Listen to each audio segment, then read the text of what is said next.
Boa noite a todos. Mais uma semana de live.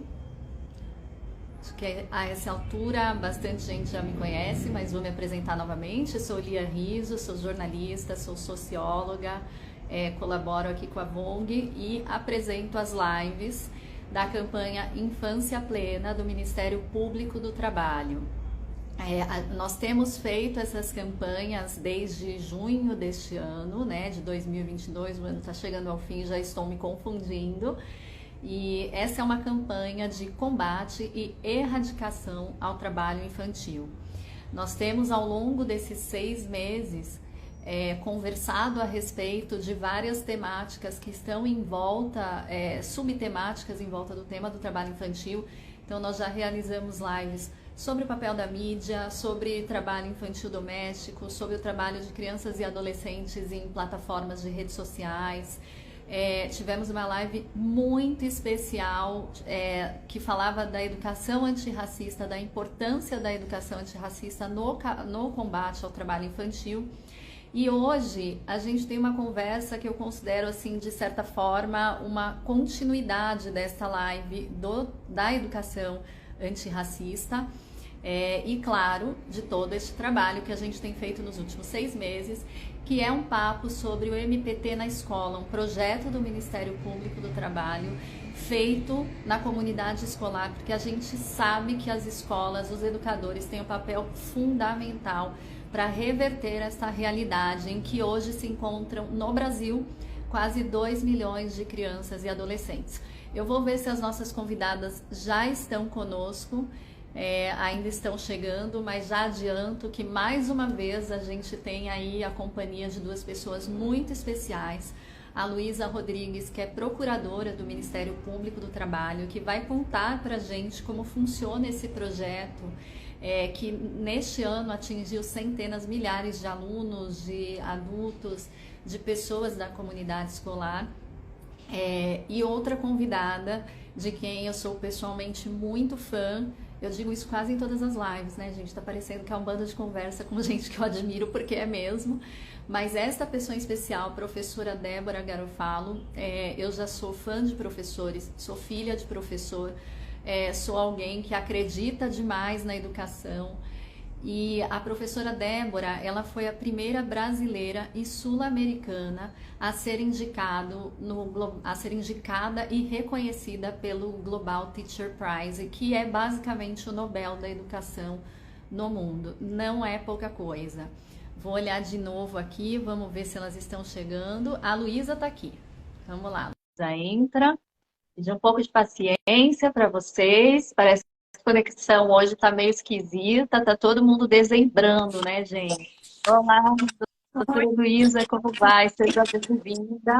obrigada, tá funcionando? Nunca participei numa live do Instagram. Uau! Então, boa estreia para você. Está funcionando muito bem, você está belíssima, estou te vendo muito bem. Que bom, Ó, vários corações subindo, várias notas 100.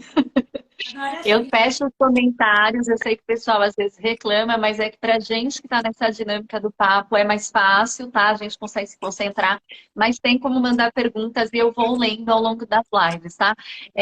Luísa, vou te pedir 2 segundos aqui para ver se a gente já consegue convidar a professora Débora. Fiz uma breve apresentação, né, aí de vocês.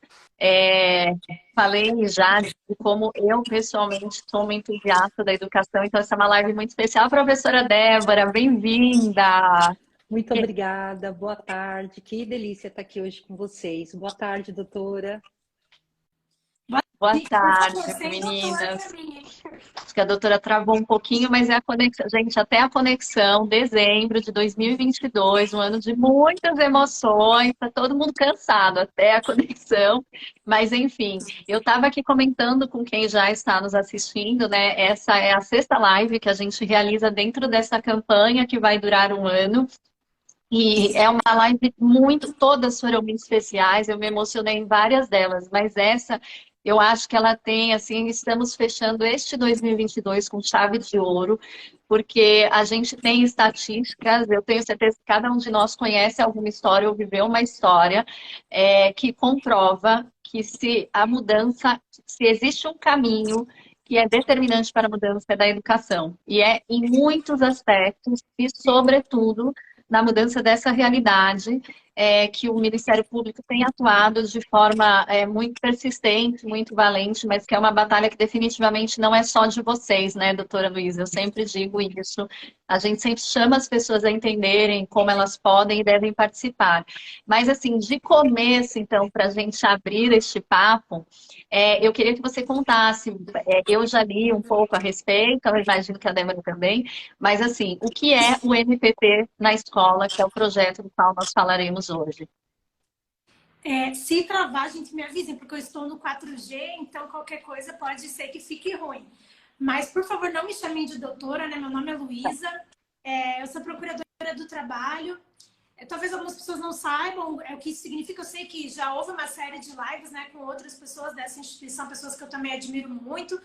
Mas, para tornar um pouco mais acessível, nós somos procuradores do trabalho, ou seja, somos pessoas que fazem parte do Ministério Público do Trabalho. E para falar sobre o MPT na escola, eu preciso falar um pouquinho sobre o que é o MPT, mas de forma bem resumida. Acho ótimo, vou chamar de Luísa tentando, tá? Que é a força do hábito. Mas eu acho ótimo a gente contar assim, tá? Porque a gente trouxe uma série de procuradoras e a gente nunca teve essa explicação, né? É tanto papo, Luísa, então manda ver. E acho também que a gente às vezes fica falando muito em siglas quando é comum pra gente, mas para outras pessoas às vezes aquilo não faz sentido nenhum, né? Uma vez até fui numa reunião, nem lembro do que era, que o pessoal brincava, vamos explodir as siglas. Que é tipo, explica o que são essas siglas, porque às vezes ninguém nem sabe do que está sendo falado. Então, o MPT é a sigla do Ministério Público do Trabalho, que é basicamente um dos ramos do Ministério Público que é responsável por defender a ordem jurídica, ou seja, as leis, né? Nós temos a missão de defender as leis, a nossa democracia e os direitos que têm relação com as relações de trabalho, os direitos trabalhistas. Então, basicamente, o Ministério Público do Trabalho, o MPT, que agora eu vou usar a sigla daqui para frente, ele está a serviço da sociedade, do interesse público. É para isso que a gente existe, né? Para garantir os direitos da sociedade. E uma das nossas metas principais e prioritárias é erradicar a exploração do trabalho infantil, que talvez, acho que isso já foi objeto de outras conversas, mas que é basicamente aquele trabalho antes da idade mínima permitida pela legislação. Por acreditar e saber também que criança e adolescente tem que ser criança, tem que ser adolescente, tem que estar na escola. Né? Aqui está falando da importância da educação e, de fato, justamente por reconhecer esse papel de transformação revolucionário da educação, é ele que transforma a sociedade, que tem esse poder, por saber dessa importância da educação, é que a gente defende que as crianças e adolescentes têm que estar na escola, protegidos, no lugar onde elas têm que estar. E para a gente poder atingir essa nossa meta, que é erradicar a exploração do trabalho infantil e também proteger o trabalhador adolescente, nós temos uma coordenadoria dentro do Ministério Público do Trabalho, que nós chamamos de Cor de Infância, que é uma outra sigla, que basicamente, aí explodindo ela, significa que é uma coordenadoria nacional de combate à exploração do trabalho da criança e do adolescente, mas é uma coordenadoria que serve para quê? Para a gente poder coordenar as nossas ações, para que elas sejam efetivas, né? Não adianta não ter efetividade. E o Ministério Público muitas vezes tem um papel, muitas vezes investigatório ou repressivo, mas também pode ter um papel articulador da sociedade, né? Promocional de direitos. E esse projeto se insere nessa atuação de muito mais articulação com a sociedade, com as entidades, com a escola, com os professores e as professoras. E dentro dessa coordenadoria, então, está o MPT na escola. Ele não é o único projeto, mas é o principal projeto voltado para a educação. E esse projeto, ele basicamente busca promover ações de conscientização da comunidade escolar, então, professores, professoras, pedagogos, pedagogas, pais, mães de alunos, alunas, todo mundo envolvido na comunidade escolar sobre os direitos da criança e do adolescente. E focar na erradicação do trabalho infantil e na proteção do trabalhador adolescente. Então, a gente quer levar esse tema para dentro da escola, sabendo que a escola também faz parte de um sistema de garantia de direitos das crianças e adolescentes, né? Junto com o Ministério Público do Trabalho, nós temos várias entidades, né, que tem que estar conversando, tem que estar funcionando muito bem essa relação, para a gente poder ter efetividade nas nossas ações. E a escola faz parte desse sistema de garantia de direitos das crianças. Então, a gente quer fortalecer esse sistema, fortalecer essas relações, né? Tem gente que brinca assim, a gente quer azeitar essas engrenagens para elas estarem rodando bem. E com isso poder romper uma barreira cultural que tem ao redor do trabalho infantil, né? Não é pouco comum, infelizmente, a gente ouvir alguns mitos de que é melhor estar trabalhando do que fazendo bobagem ou roubando, como se essas fossem as únicas opções, né?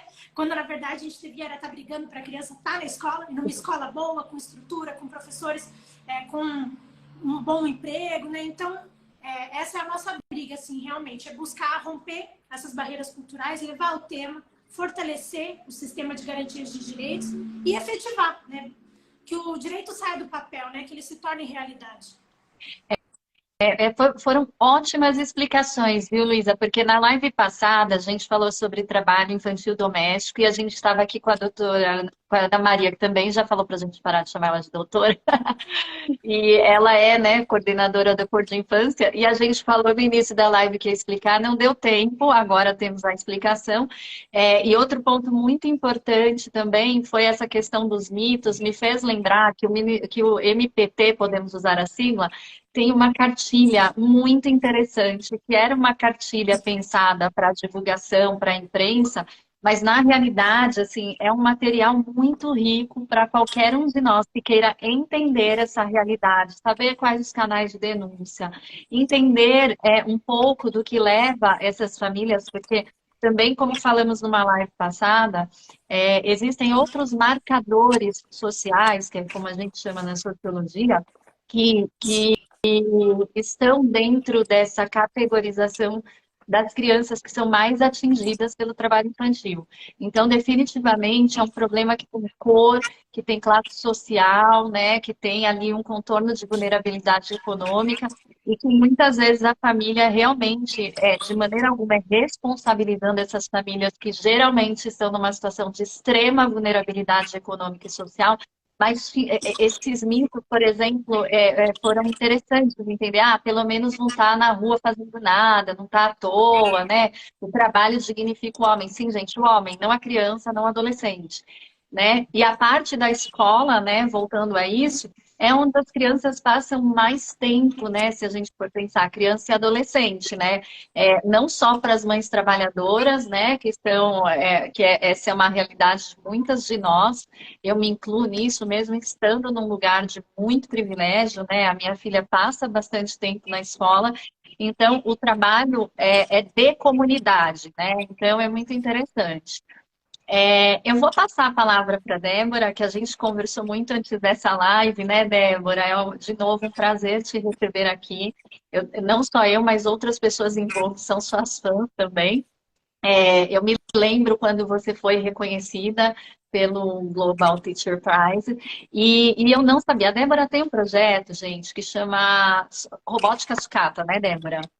E aí, a gente, assim, além de saber que ela é uma grande referência, uma representante à altura dessa categoria dos professores, né, que são ainda tão pouco valorizados nesse país, mas têm um papel tão fundamental na vida de todos nós. Esse projeto me fez pensar em como muitas vezes, inclusive para os adolescentes, na escola técnica ou mesmo em outras disciplinas, que existe um caminho para ele ter uma perspectiva de trabalho que não seja algo informal, que não seja um biquinho no mercado perto de casa, que não seja a menina que vai acabar virando doméstica, enfim. E aí a Débora me contou que o projeto dela nasceu também com o objetivo de combater o trabalho infantil. E isso a gente está falando... Débora, sua premiação foi 2018, certo? 2019. 2019. Então, conta pra gente um pouco de como esse seu projeto nasceu, o que ele é, até pra gente entender, né? Eu realmente desconhecia essa informação que você me trouxe quando a gente conversou. Obrigada, Lia. Eu queria começar aqui agradecendo, né, por ter a oportunidade de trazer educação para esse tema que, para mim, como eu te disse, é tão caro, de combate ao trabalho infantil. E tá aqui com a Luísa, representante do MPT. Eu tive a oportunidade de conhecer a professora Elisiane, a doutora Elisiane, né? Vamos chamar sem as siglas aí, a Elisiane, uma grande parceira que já esteve conosco, nem sabia, Débora, que foi da educação racista. Me deixaram sem palavras, quase me fizeram chorar. Não façam isso, que hoje eu passei rímel, hein? Pelo amor de Deus.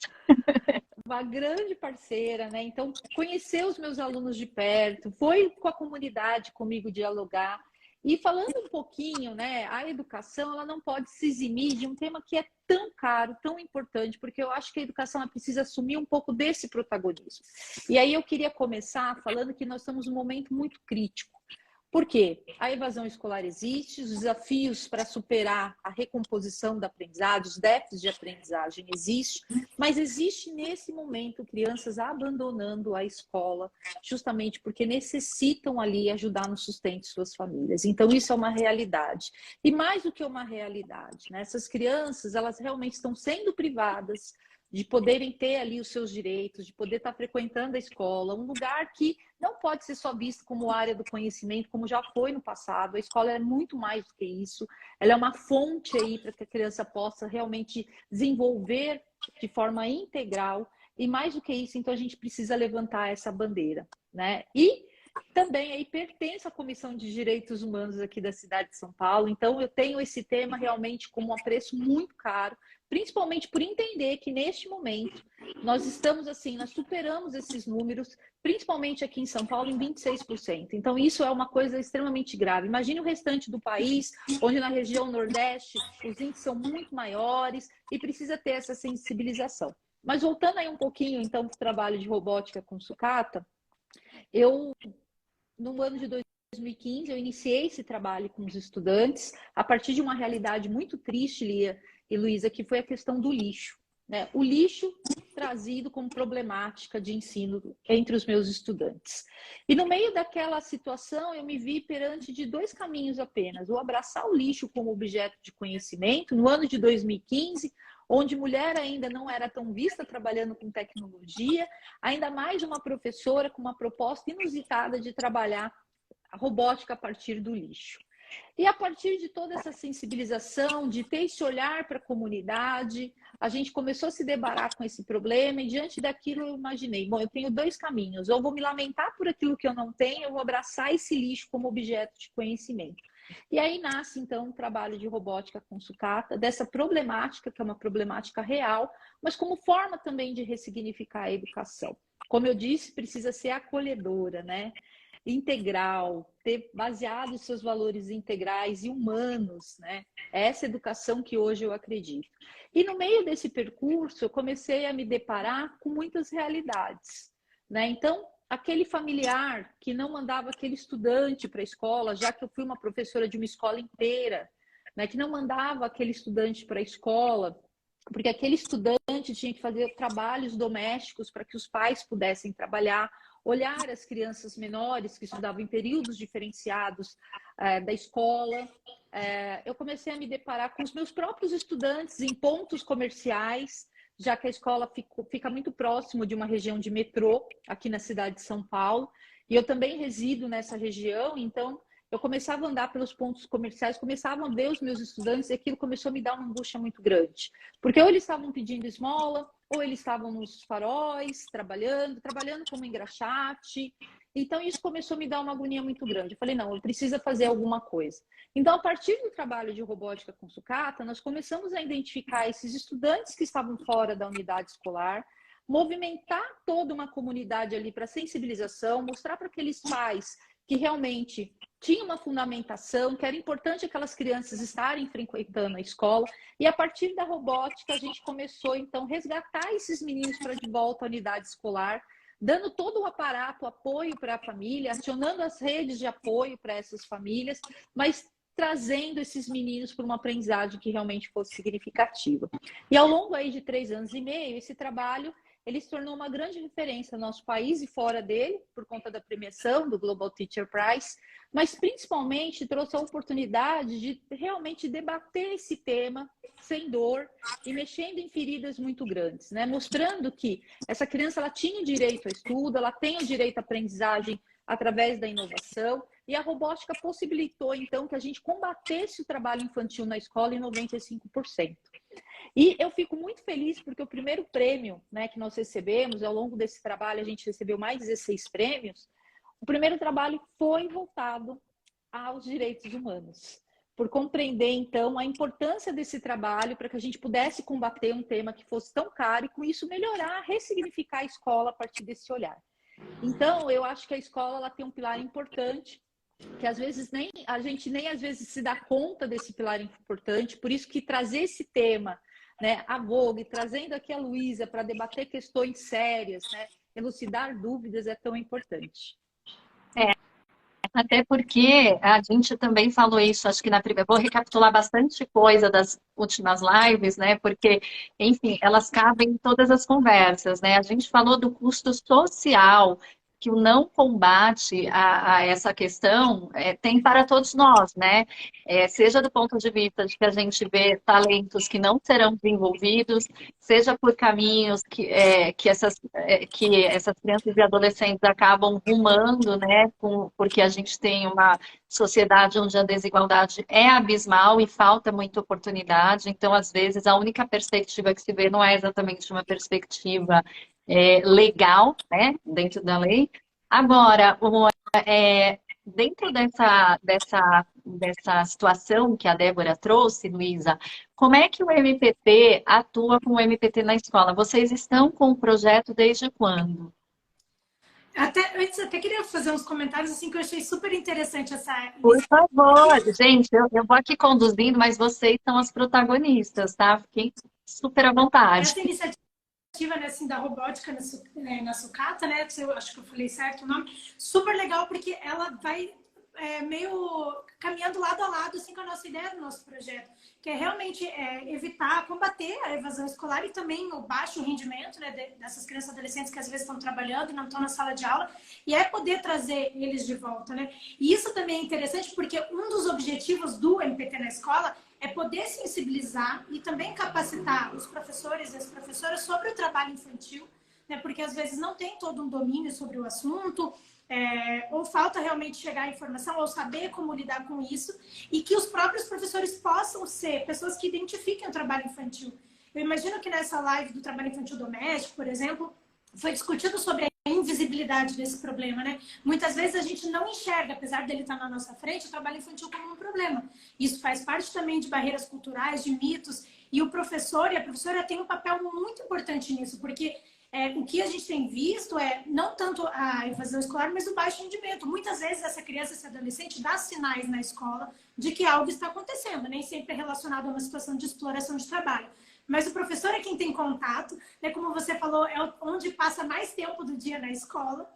Então, o professor tem esse contato direto, né, com a criança, com o adolescente, e pode identificar situações de violação do direito dessa criança, desse adolescente. E que grande a sensibilidade, né, da Débora, e, meu Deus, que grandeza desse projeto, né, e que resultados expressivos, assim, que foram atingidos. Isso é muito motivador e digno de todos os aplausos, realmente. E a nossa ideia com o MPT na escola é que iniciativas dessa forma se multipliquem, né? Eu acho que é isso que a gente... Com a minha bateria do celular acabando aqui um pouco. Mas vou dar um jeito. Um carregador aí, Lu? Já coloco. Vai dar certo.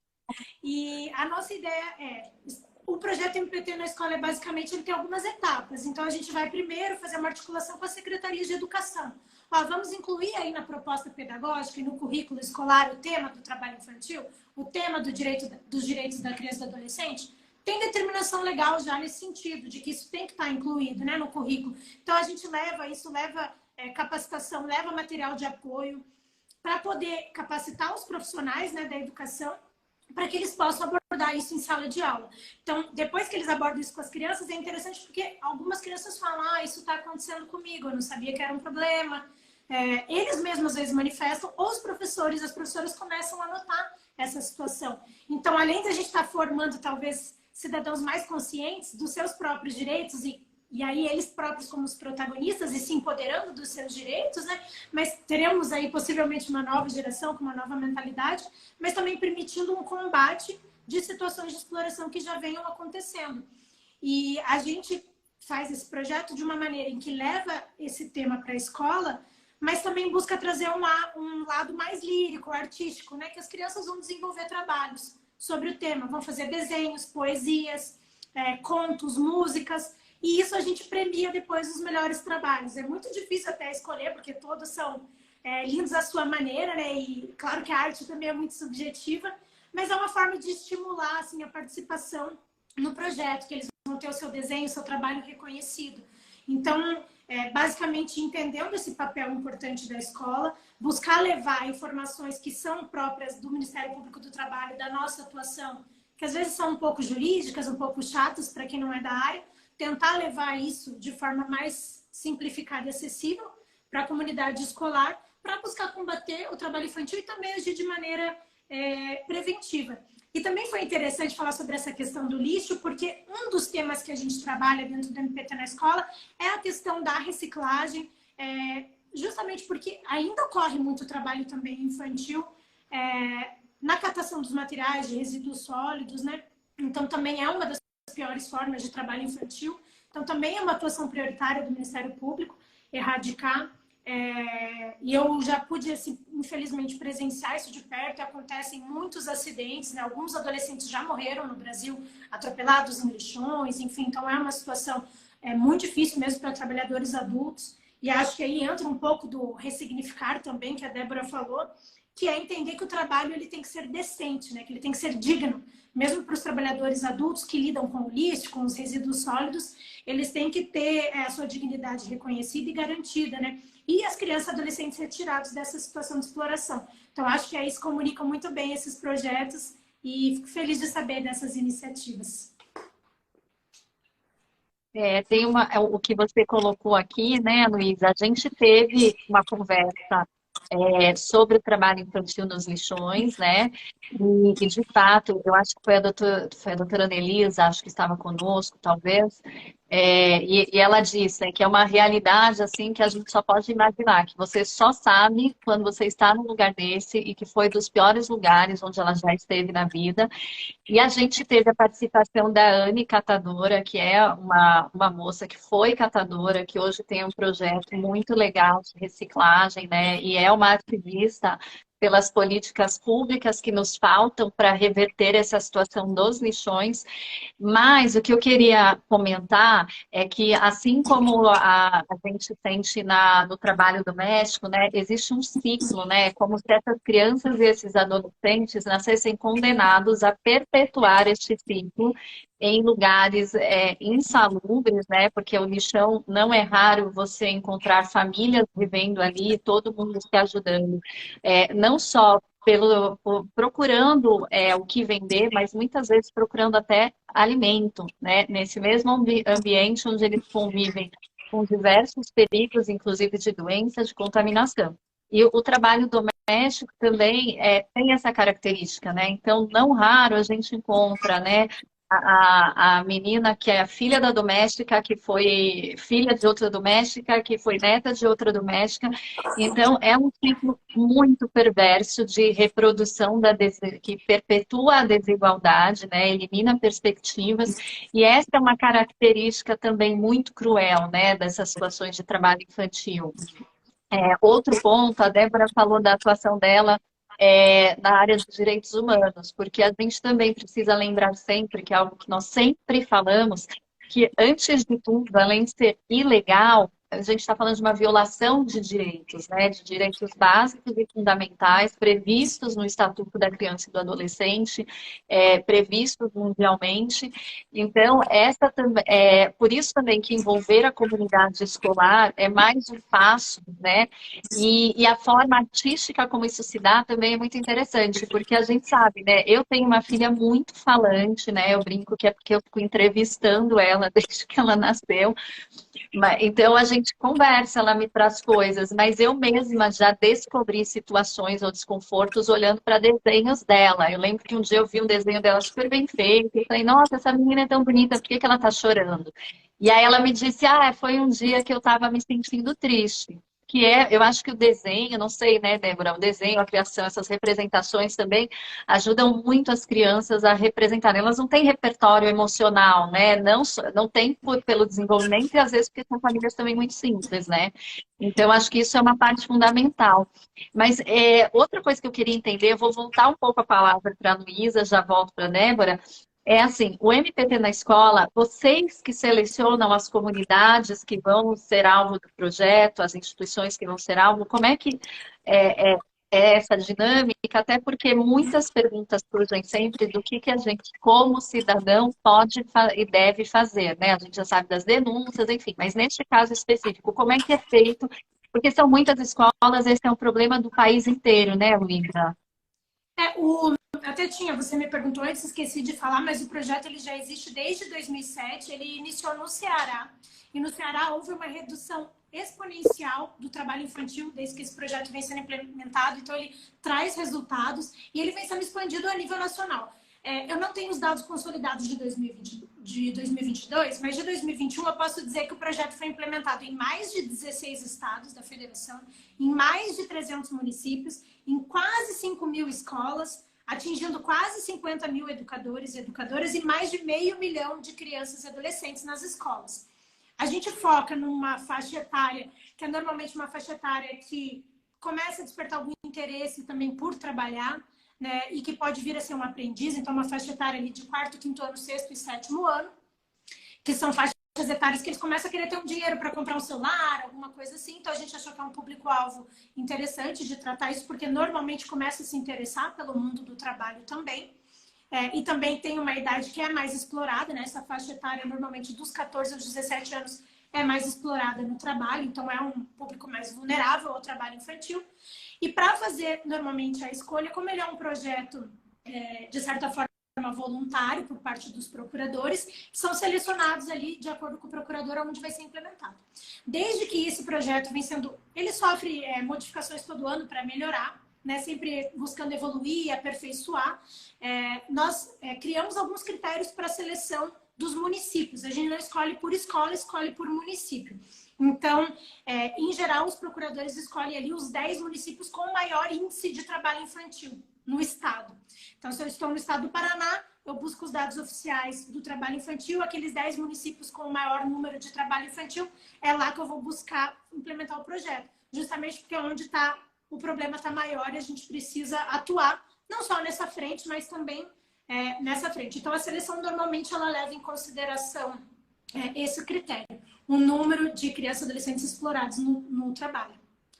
E ele vem, eu até queria também complementar uma coisinha que você falou desse ciclo, e realmente o trabalho infantil, ele é isso, né? A gente chama ele do ciclo da pobreza, porque quando a família está numa situação de vulnerabilidade socioeconômica, quando normalmente essas crianças e adolescentes ficam mais sujeitos a serem explorados no trabalho, com isso ou tem um baixo rendimento na escola, ou realmente saem da escola, param de estudar, acabam se tornando uma mão de obra pouco qualificada, que vai se manter, de certa forma, ou no mercado informal, ou de baixa remuneração, e vão se manter na pobreza. E isso vai, como você falou, né, parece que já nasce, de certa forma, condenado, né, porque não consegue mudar a sua realidade social, né, ou ter a sua realidade social transformada, porque se mantém perpetuando esse ciclo de pobreza, né? O trabalho infantil ele não emancipa ninguém, né?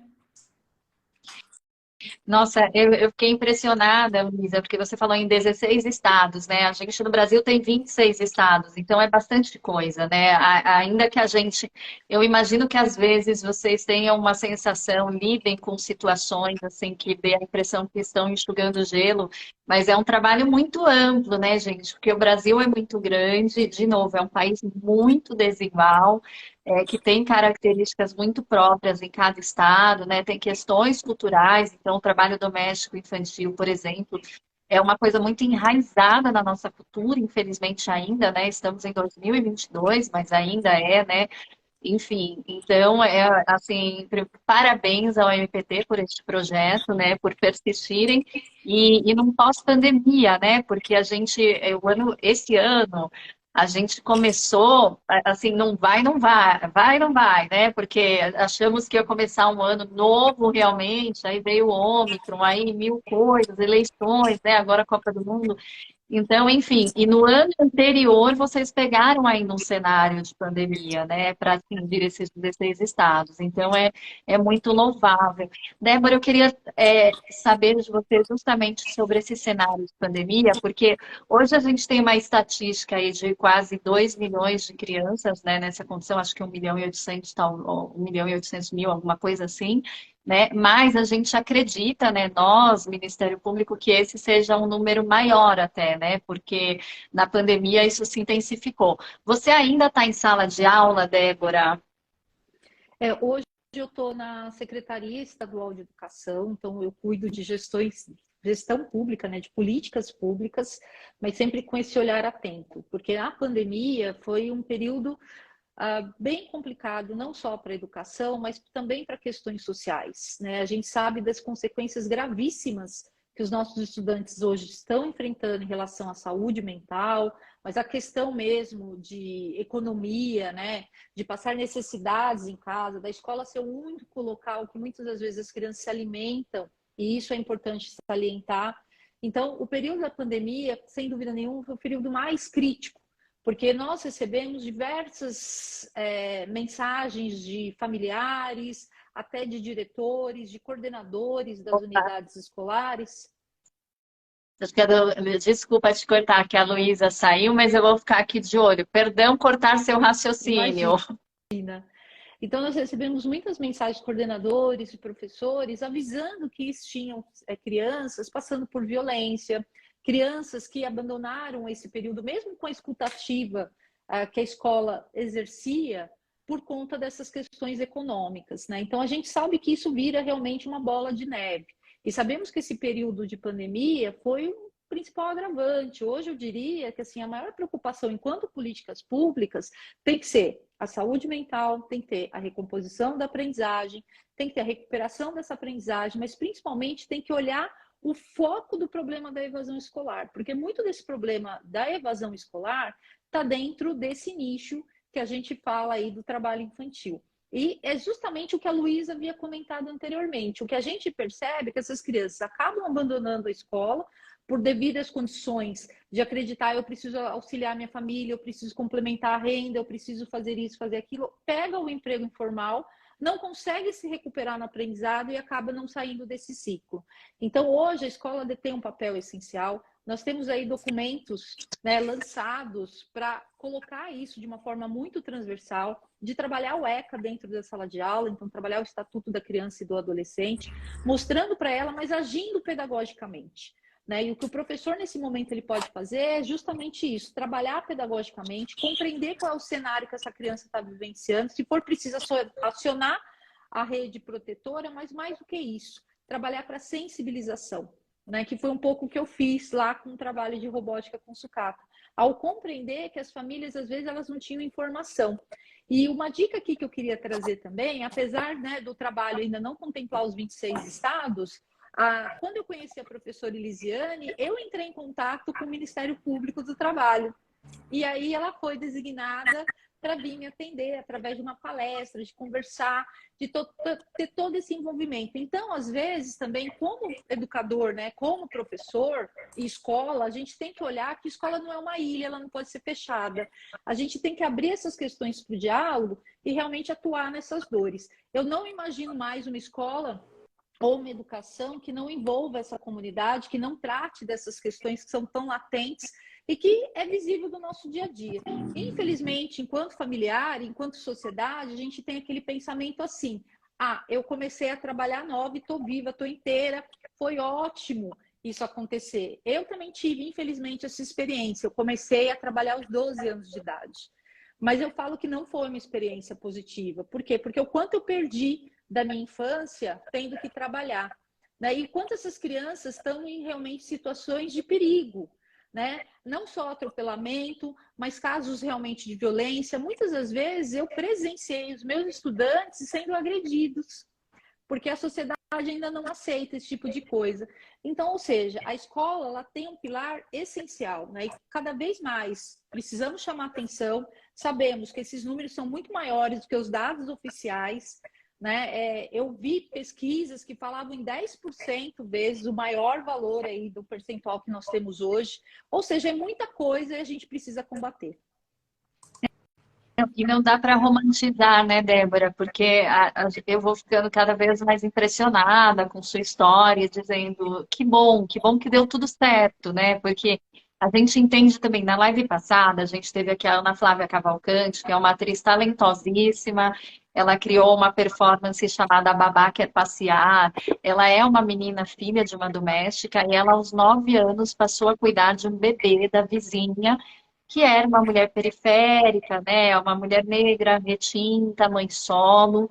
Então, óbvio, provavelmente o que aquela mulher escolheria para o bebê dela era uma menina de 9 anos cuidando, mas era o que tinha, enfim, né? E aí é a mesma história, né? A Ana Flávia, ela perseverou, né? Ela encontrou aí oportunidades na carreira artística e que bom que deu tudo certo para ela, mas é um tempo que não volta, né? As fichas caem depois e não dá para romantizar, né? Sempre que eu vejo essas histórias contadas, né? Ah, superou isso e aquilo, que bom que as pessoas superam, porque infelizmente a gente vive uma realidade onde os desafios são muitos, mas não dá para romantizar, né? Criança é criança, né? Adolescente é adolescente. E tem uma questão, né? A falta do brincar. E além dos perigos físicos, a gente sabe que existe um dano de desenvolvimento, né? Um dano emocional que é muito difícil depois de ser reconhecido e resgatado, enfim.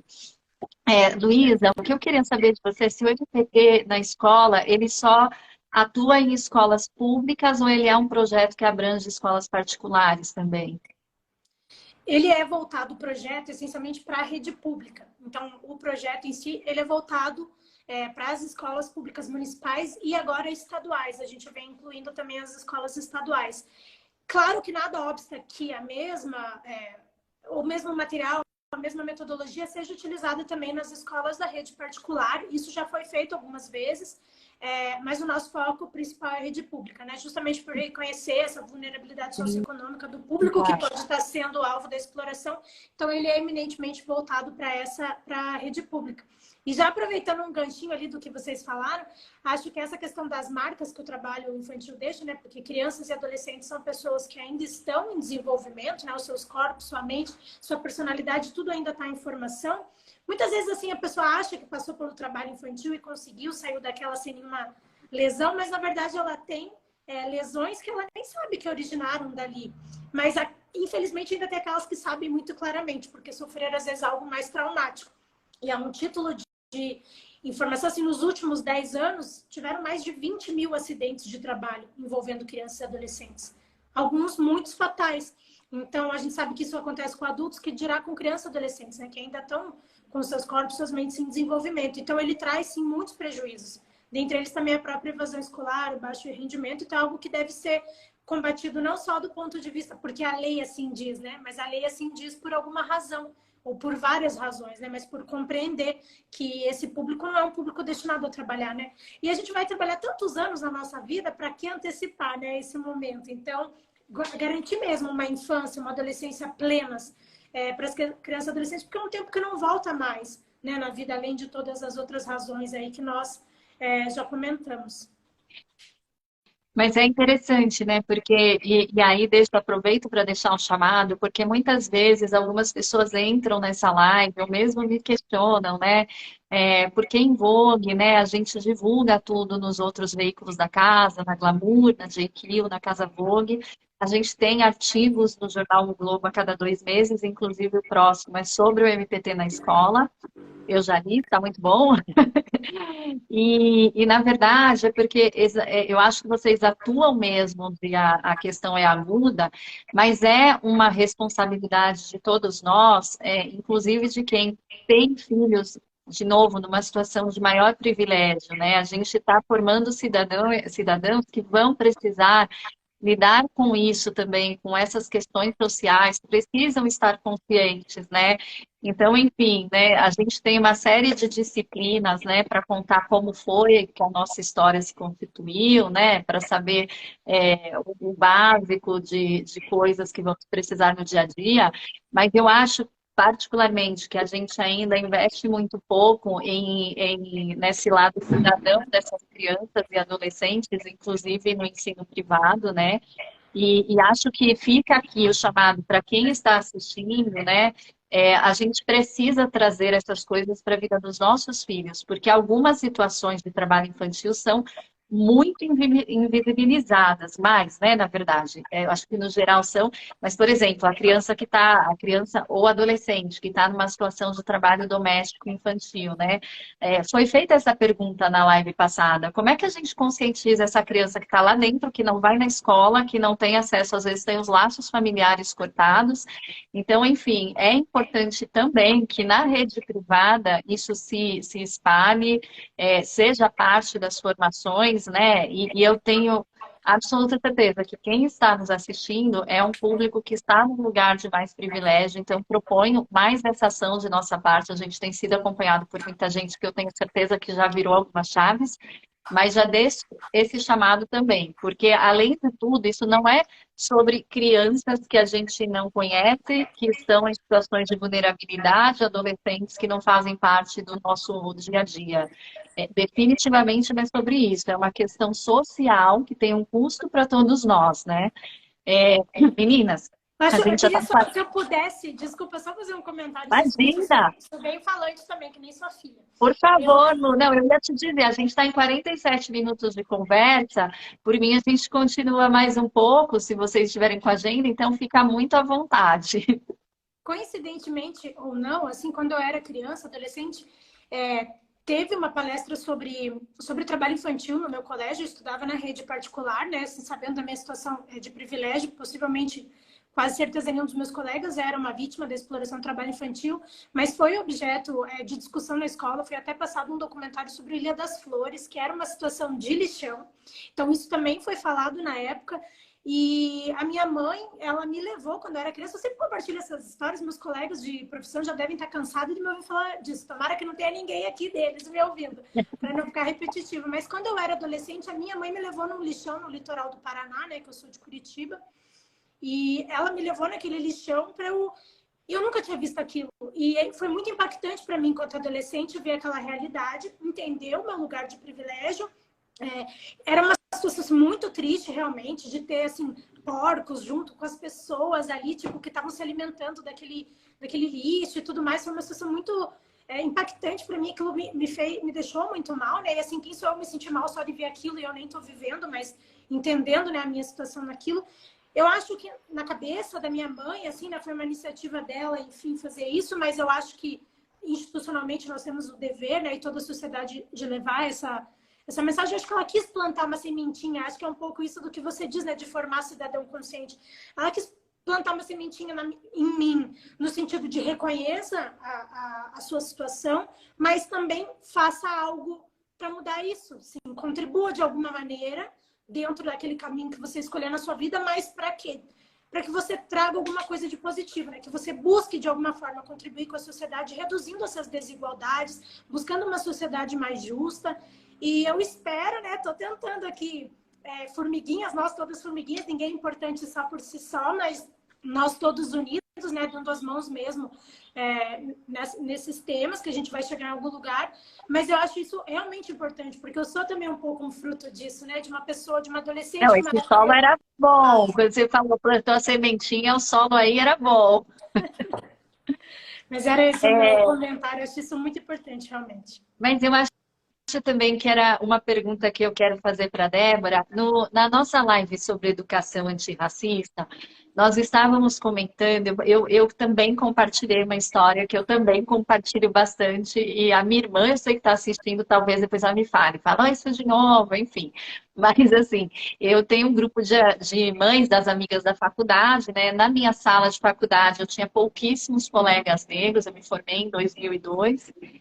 Um deles se casou, teve uma filha, e essa menina, a mãe dessa menina trouxe pra gente, né, a coisa de começar a falar sobre racismo com crianças, né?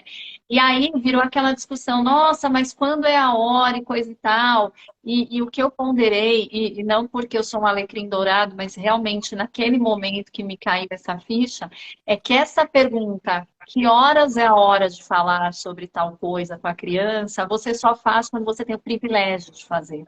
Porque essa mãe, a hora que a filha dela começou a entender que ela naquela escola era a única menina negra da sala, que no corpo de funcionários, as mulheres negras, os funcionários negros estavam em posições de serviço, né? Como a tia da limpeza, que muitas vezes a criança não sabe nem o nome, ela chama de tia da limpeza. Então, enfim, essa é uma pergunta que a gente faz quando a gente tem o privilégio de poder escolher, né? Então, a gente precisa, óbvio, né? Estamos falando em tratar crianças como crianças, na preservação do direito, né? De ter uma infância livre de trabalho, de outras violações. Mas, por outro lado, a gente precisa trazer essas conversas incômodas, difíceis, para a rotina das nossas crianças, dessas que também estão numa situação mais privilegiada e que talvez não entendam por que que tem alguém, uma criança do tamanho dela, vendendo pano de prato no farol, por que que tem alguém com a plaquinha com o Pix dos pais.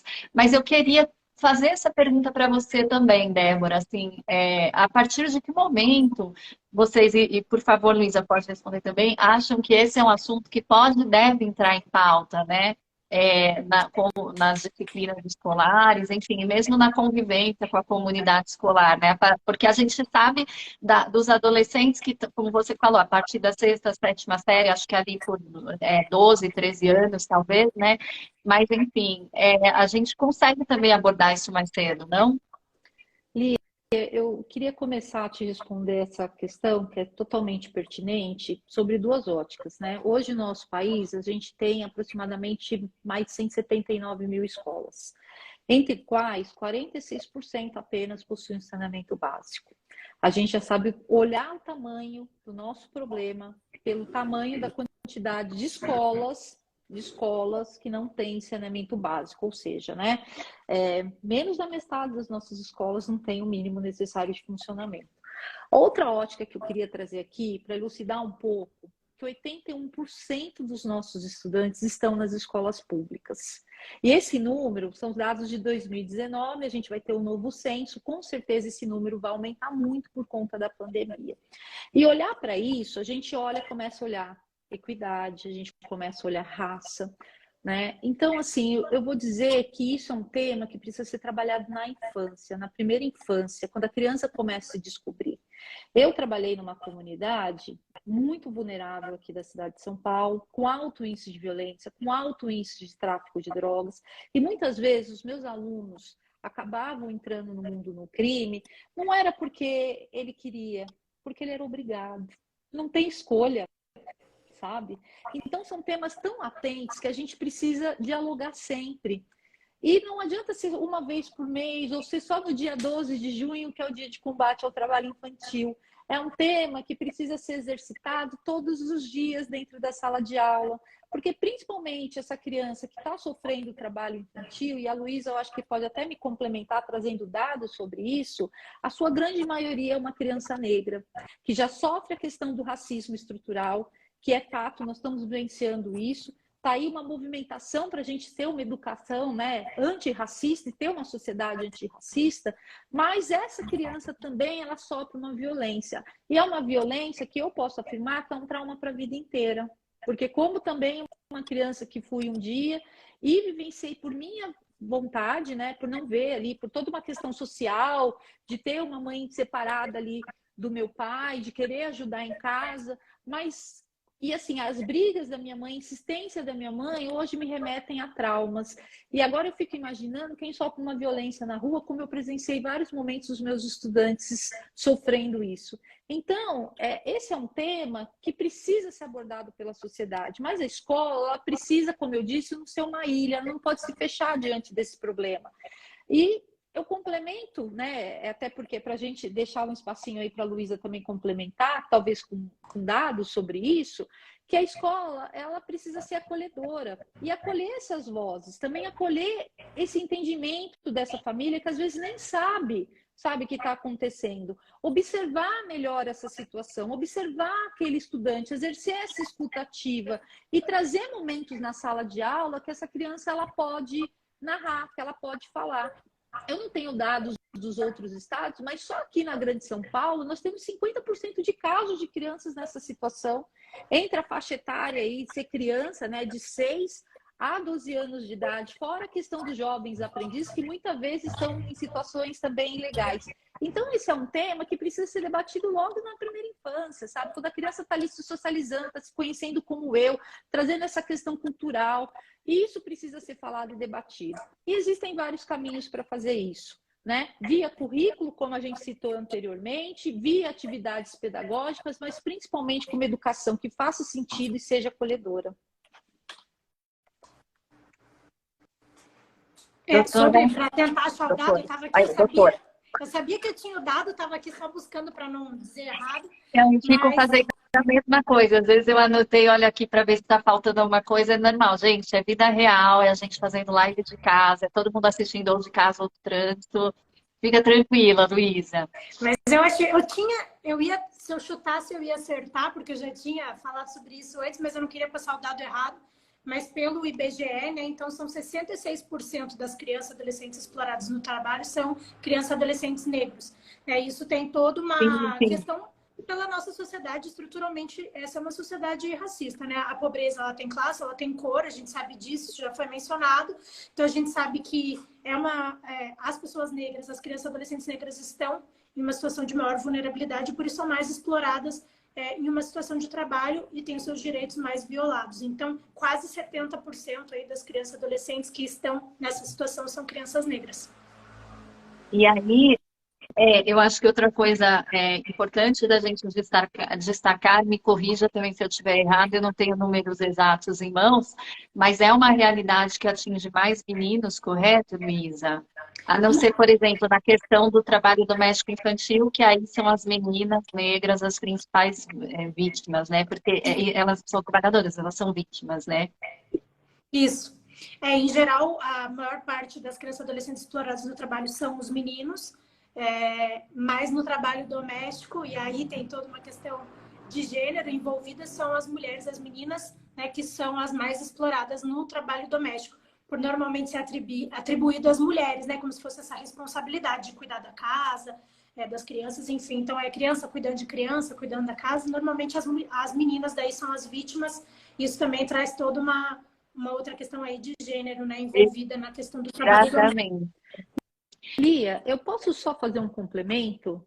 Por favor, ainda em cima por disso, favor, professora. Porque a educação, ela tem um pilar essencial, né? E uma política pública que a gente precisa urgentemente olhar com muito carinho é a educação integral, mas a escola de período integral. Porque dentro da escola, essa criança vai ter todo o suporte, vai ter atividades, vai ter inclusive atividades extracurriculares, vai poder se alimentar e vai poder então ter uma formação digna dela. Então, acho que a gente precisa ainda, enquanto sociedade, enquanto política pública também, olhar com mais carinho para essa expansão das escolas integrais, para que a gente possa então combater, porque essa também é uma forma de combate.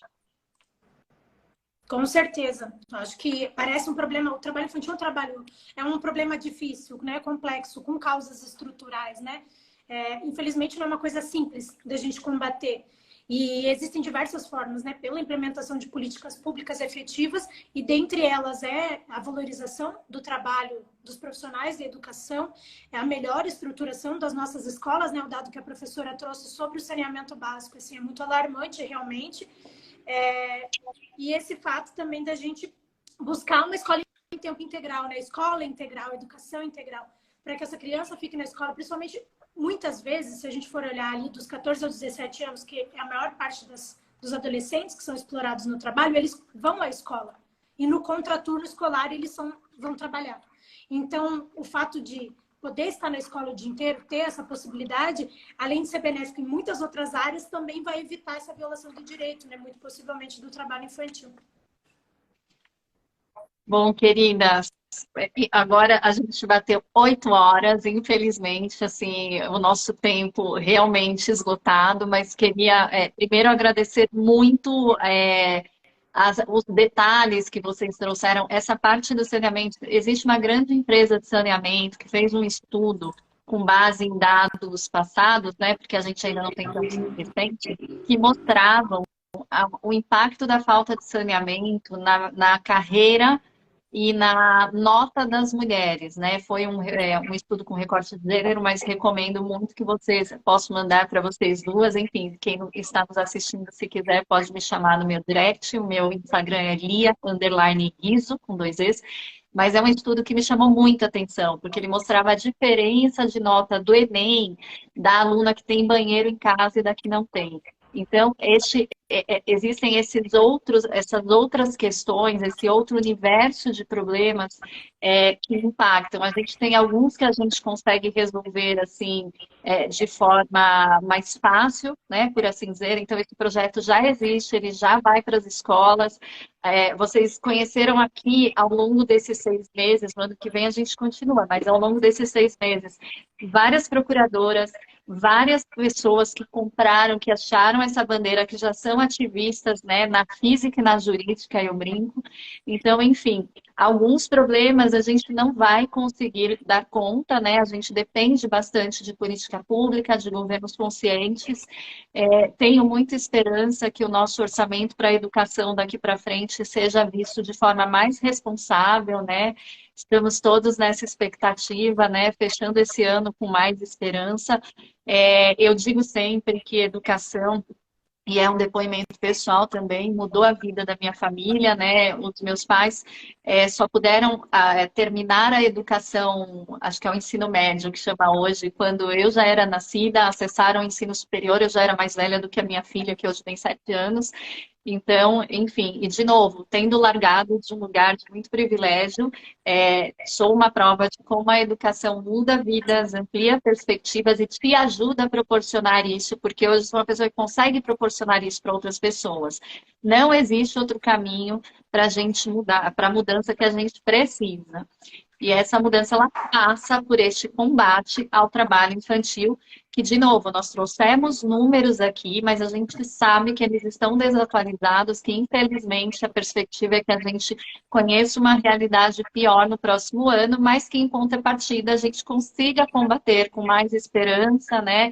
Com uma nova perspectiva de governo e ajudando o Ministério Público do Trabalho, porque essa campanha é muito para isso também. Ela vai até o ano que vem, até junho a gente ainda vou aparecer aqui sempre. Eu tento variar o cabelo, trazer gente diferente, o pessoal se animar aí, mas enfim. Convido vocês a lerem os materiais. A gente publica sempre na Vogue, na JQ, na Glamour e na Casa Vogue matérias sobre o que a gente conversa aqui. As lives ficam salvas, né? Convido vocês a seguirem a professora Débora, a acompanharem o trabalho da Luísa e das outras procuradoras, enfim, que são as pessoas que estão fazendo um trabalho de formiguinha, mas movendo aí grandes coisas, né? Meninas, muito obrigada. Obrigada demais, não só pela contribuição técnica de vocês, que é algo muito valioso, mas pelo tempo. A gente está em dezembro, as pessoas estão enlouquecidas achando que o mundo vai acabar dia 31 de dezembro. Então, tempo neste momento é algo muito generoso de oferecer. E sigam contando com a gente nessa batalha. Eu tenho certeza que eu falo pelo time Vogue, né, pela Globo Condenaste e por mim também, e por quem está nos assistindo, porque essa não é uma batalha de um exército único. Muito obrigada pela oportunidade, viu? E sigamos aí lutando em prol do combate ao trabalho infantil. Por favor. Eu também queria agradecer, foi uma experiência super gostosa estar aqui com vocês nessa 1 hora. Me senti muito honrada com esse convite, de estar do lado aqui de 2 mulheres tão importantes aí nas suas lutas e que aprendi agora um pouquinho mais sobre seus trabalhos, né? Admiro um pouquinho mais. E eu queria finalizar dizendo que uma coisa que a Lia falou é esperança, né? Que a gente tem esperança de que as coisas vão mudar. E aí eu queria citar aqui um grande pessoa, o grande nome da educação no Brasil, né? Que é Paulo Freire, que fala que esperança não do ato de esperar, mas do ato de esperançar, né? Que é da gente construir, da gente ir à luta, da gente não desistir de fazer algo novo, né? E vocês já estão fazendo e que continuemos fazendo juntos enquanto sociedade, buscando aí garantir os direitos das nossas crianças e dos nossos adolescentes. Muito obrigada, viu? Boa noite para vocês. Boa noite, queridas. E, pessoal, nos vemos em janeiro, quando tem live de novo, mas eu não lembro o assunto, gente. Muita coisa em dezembro. Até lá. Obrigada.